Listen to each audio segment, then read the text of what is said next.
ఇక అప్డేట్ చూస్తే కరీంనగర్ పట్టణంలోని సుభాష్ నగర్లో భారీ అగ్ని ప్రమాదం సంభవించింది. ఓ ఇంట్లో గ్యాస్ సిలిండర్ పేలడంతో మంటలు చెలరేగాయి.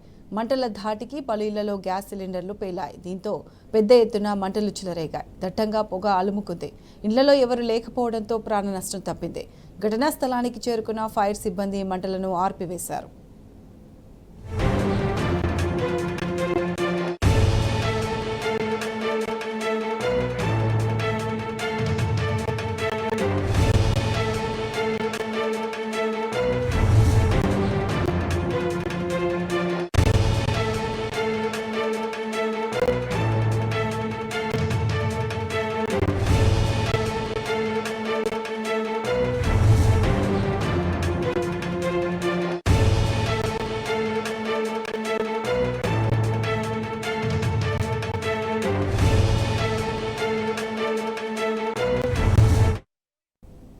ఈ ఘటనకు సంబంధించి పూర్తి అప్డేట్స్ మా ప్రతినిధి వేణు లైవ్ లో అందిస్తారు. వేణు, చెప్పండి, అసలు ఈ ప్రమాదం ఎలా సంభవించింది? ఎవరైనా గాయపడ్డారా?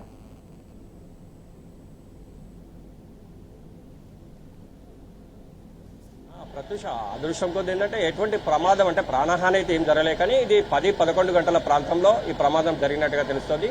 అంటే ఇప్పటికి అంటే ప్రస్తుతం అయితే సమ్మక్క సారక్క జాతరకు సంబంధించి గత 10-15 రోజుల నుంచి కూడా ప్రతి గ్రామానికి సంబంధించే కాదు, పట్టణ ప్రాంతాల్లో కూడా సమ్మక్క సారక్కను బాగా పూజిస్తారు. అంటే ఇది ఆదర్శ నగర్, కరీంనగర్ పట్టణంలో ఆదర్శ నగర్ ప్రాంతం. ఆదర్శ నగర్లో మనకు 20 నుంచి 30 గుడిసెలు ఉంటాయి ఇక్కడ.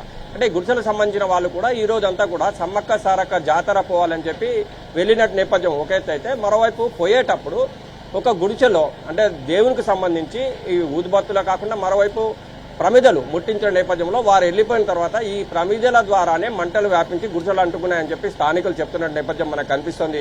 ప్రత్యూష, అంటే దీనికి సంబంధించి అంటే అగ్ని ప్రమాదం అయితే ఈ విధంగా జరిగి ఉండొచ్చు అని చెప్పి ఒక అనుమానం వ్యక్తం చేస్తున్నారు. అంటే ఏదేమైనా కానీ ఈ సమ్మక్క సారక్క జాతర వల్లనే వీరంతా కూడా ప్రాణాలతో బయటపడారని చెప్పొచ్చు. ఒకవేళ ఈ సమ్మక్క సారక్క జాతరకు సంబంధించి కనుక పోకుంటే చాలా ప్రాణ నష్టం జరిగి ఉండేది. ఎందుకంటే ఇంటింటికి ఒక సిలిండర్ ఉంటుంది. ఈ సిలిండర్లు ఇప్పటికే 4 నుంచి 5 సిలిండర్లు పేలిన నేపథ్యం. అంటే భారీ ప్రమాదం జరిగేది, భారీ ప్రాణ నష్టం జరిగేది.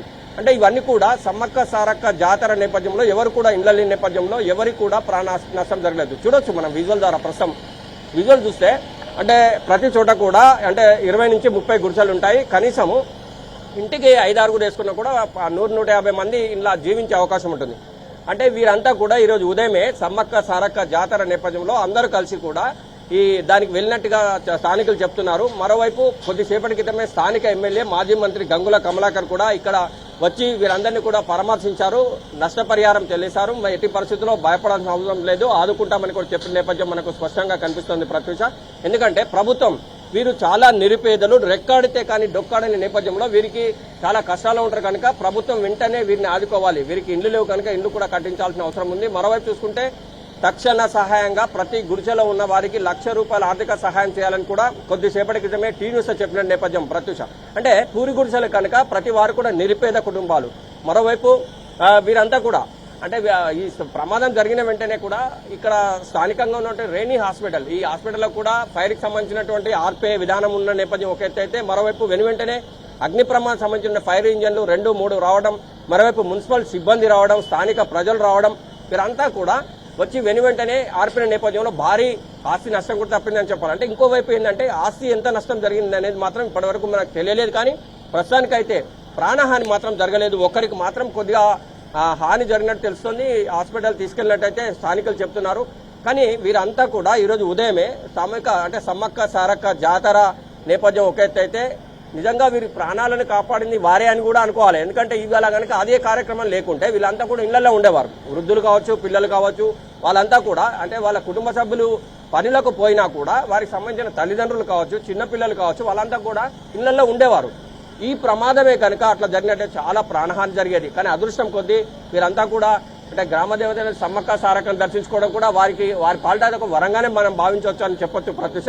ఏదేమైనా కానీ మొత్తం మీద ఈ పూరి గుడిసెలకు సంబంధించి ఇలాంటి అగ్ని ప్రమాదం జరగడం ఒకటైతే వెంటనే ఇటు స్థానికులు, కార్పొరేషన్ సంబంధించిన వారు, సిబ్బంది కావచ్చు, స్థానిక ప్రజలు కావచ్చు, మరియు ఫైర్ సిబ్బంది కావచ్చు, వీరందరినీ కూడా వెంటనే ఆ మంటలు ఆర్పడం, ప్రాణహాని జరగకుండా అయినా కూడా అప్పటికప్పుడు కనీసం 5-6 సిలిండర్లు పేలిన నేపథ్యం. అంటే చుట్టుపక్కల ప్రాంతాల ప్రజలు కూడా భయాందోళనకు గురైన నేపథ్యం ఒక ఎత్తు అయితే, మిగతా సిలిండర్లు కూడా పేలకుండా వెనువెంటనే అగ్ని ప్రమాద సిబ్బంది వచ్చి వారిని ఆదుకోవడం ఒక ఎత్తనే చెప్పాలి. మొత్తం మీద అయితే ఈ రోజు జరిగిన ఈ సంఘటన దురదృష్టకరమైన కూడా వీరంతా మాత్రం అటు జాతర వెళ్ళడం ఒక అదృష్టంగానే చెప్పొచ్చు. ఇప్పటికైతే అగ్నిమాపక సిబ్బంది అయితే ప్రమాదం సంబంధించి ఏది కూడా జరగలేదు కనుక ఊపిరి పీల్చుకున్న నేపథ్యం చూడొచ్చు. ఇప్పటికి కూడా కొద్ది చోట్ల మంటలున్న నేపథ్యంలో ఆరుతున్న నేపథ్యం. అంటే అగ్ని ప్రమాదానికి సంబంధించిన పూర్తిగా అంటే ప్రమాదాన్ని అయితే ఎంత అయింది అనేది మాత్రం చెప్పలేం, కానీ మనకు తర్వాత దీని ఆస్తి నష్టం వివరాలు తెలిసే అవకాశం ఉంది. కానీ ప్రాణహాని జరగకపోవడం ఒక ఎత్తు అయితే, మరోవైపు పూర్తిగా మంటలు ఆర్పేశారు. ఇక్కడ అందరూ కూడా ఊపిరి పీల్చుకున్నారు. పక్కన ఉన్నటువంటి అంటే ఇళ్లలోని ప్రజలు కూడా ఇప్పుడిప్పుడే వారి ఇళ్లకు చేరుకుంటున్నారు. ఎందుకంటే ఈ గుడిసెలు కనుక వెంటనే పక్క ఇళ్లకు కూడా వచ్చే అవకాశం ఉంటుంది కనుక కొంత భయాందోళనకు గురైన నేపథ్యం. అంటే వచ్చిన సిబ్బంది కావచ్చు, స్థానిక ఎమ్మెల్యే కూడా వెంటనే వారందరినీ కూడా అక్కడి నుంచి పంపించడం, ఇవన్నీ కూడా జరగడం ఒక అదృష్టంగా భావించవచ్చు ప్రత్యూష. ఏదేమైనా కానీ ఈ గుడిసెలకు సంబంధించి సరే ఆస్తి నష్టం జరిగింది, కానీ ప్రాణ నష్టం జరగకపోవడం మాత్రం వాళ్ళ పాలిట ఒక వరంగా మనం చెప్పొచ్చు ప్రత్యూష. ప్రస్తుతం అయితే అగ్నికి సంబంధించినటువంటి ప్రమాదాన్ని అయితే ఆర్పేశారు. మరి కొద్దిసేపట్లో దీనికి సంబంధించినటువంటి అంటే వారి కుటుంబ సభ్యులు ఇప్పటికే ఎవరు లేరు ఇక్కడ. ఎందుకంటే వీరంతా సమ్మక్క సారక్క పోయిన నేపథ్యం, అసలు ఏం జరిగింది ఎట్లా జరిగింది చెప్పడానికి కూడా మనకు సరైనటువంటి డేట్స్ లేవు. కానీ వీరంతా మాత్రం అటు పోయేటప్పుడు ఇంట్లో ఒక ప్రమిద వెలిగించి పోయిన నేపథ్యంలో వారు వెళ్లిపోయారు. ప్రమిద లేని ఆటోమేటిక్లీ అదే ప్రమిద ద్వారా ఒక గుడిసెకు అంటుకుని మిగతా గుడిసెలు కూడా దగ్ధమైనటువంటి పరిస్థితి ఉందని స్థానిక ప్రజలైతే చెప్తున్నారు. ఏదేమైనా కానీ ఇది ఒక దురదృష్టకర సంఘటన అయినా కూడా ప్రాణహాని జరగకపోవడం చాలా అదృష్టంగా భావించవచ్చని చెప్పొచ్చు. ఇప్పుడైతే ప్రస్తుతానికైతే అగ్నికి సంబంధించి ఫైర్ సిబ్బంది పూర్తిగా ఆర్పేశారు. మిగతా సంబంధించిన అంటే సిలిండర్లు కూడా మళ్ళేమైనా పేలే అవకాశాలు ఉన్నాయని కూడా సెర్చ్ చేస్తున్నటువంటి డిజాస్టర్ సిబ్బంది కూడా వచ్చారు. అంటే ఇంకేమైనా సిలిండర్లు హీట్ అయి ఉంటే పేలే అవకాశం ఉంటుంది కనుక ప్రతి గుడిసెలో కూడా సెర్చ్ చేస్తున్న నేపథ్యం. మొత్తం మీద అయితే ఇది ఇక్కడ తాజా అప్డేట్స్. Pratyusha, vote studio.